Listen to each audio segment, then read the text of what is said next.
या बातमीचे प्रायोजक आहे हॉटेल हैदराबादी लज्जत। आमचा पत्ता कल्याणी टॉवर समोर सोलापूर। आज आणि उद्या काँग्रेस पक्षात मधून जे निवडणूक लढायला इच्छुक आहेत त्यांच्या आम्ही महानगरपालिकेच्या निवडणुकीसाठी मुलाखती आजपासून घेतोय आणि आज आणि उद्या हे 2 दिवस आम्ही दिले।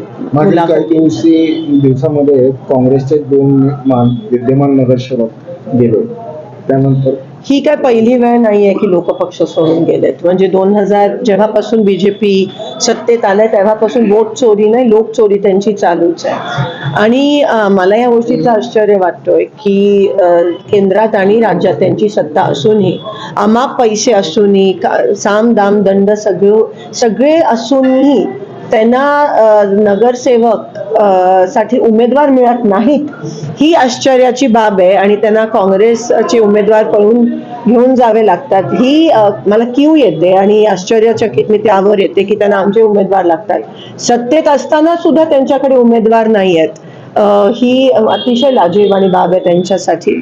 आणि मला असं वाटतं की जे गेलेत सोडून, पक्ष सोडून, आधी जे गेलेत पक्ष सोडून त्यांचं काय झालंय हे तुम्हाला दिसतंय। मला तुम्हाला ते सांगण्याची गरज नाहीये। आणि काँग्रेस मुक्त भारत करणारे जे आहेत, जे फुशारक्या मारतायत, ते आज काँग्रेस युक्त बीजेपी करतायत, ह्याचा मला कुठेतरी आनंद होतोय।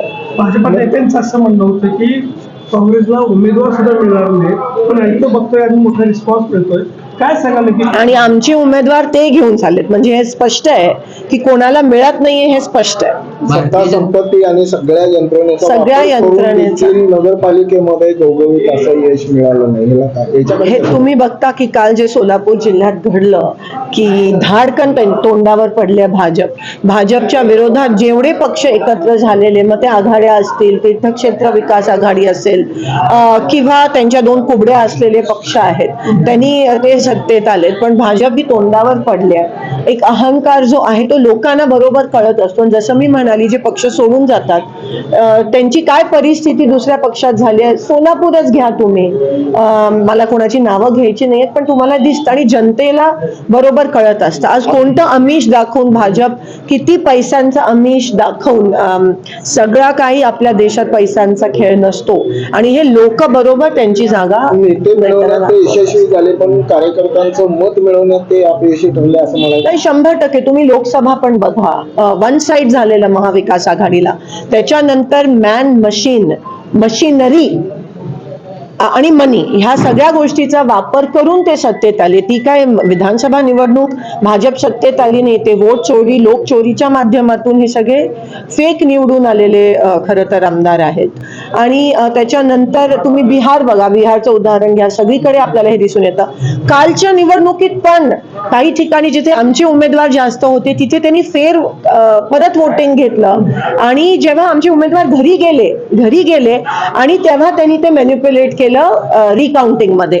आणि म्हणून तुम्हाला, आणि मग तिथे त्यांचे 2+, 3+, म्हणजे कशा पद्धतीत हे करता तुम्ही बघा। प्रशासन पण पूर्णपणे त्यांच्या दबावाखाली आहे। मी म्हणत नाही, कारण का आपले ऑफिसर्स हे चांगले आहेत सगळे, पण दबाव एवढा प्रचंड आहे की त्यांना सकाम व्हावं लागतं, त्यांना त्यांच्या ह्याच्यात काम करावं लागतं। मुंबईनंतर सोलापूरमध्ये महाविकास आघाडी होईल का, आणि झालीच तर सोलापुरात आम्ही महाविकास, भाजप विरोधी जेवढे आहेत पक्ष, त्यांच्या सोबत एकत्र येऊन आम्ही ह्या ठिकाणी महानगरपालिका लढत आहोत। काल आमची मीटिंग झाली। स्वादिष्ट जेवण मिळण्याचे एकमेव ठिकाण म्हणजे हॉटेल बडेपीर। फॅमिलीसाठी खास सोय, पार्सलची सुविधा उपलब्ध।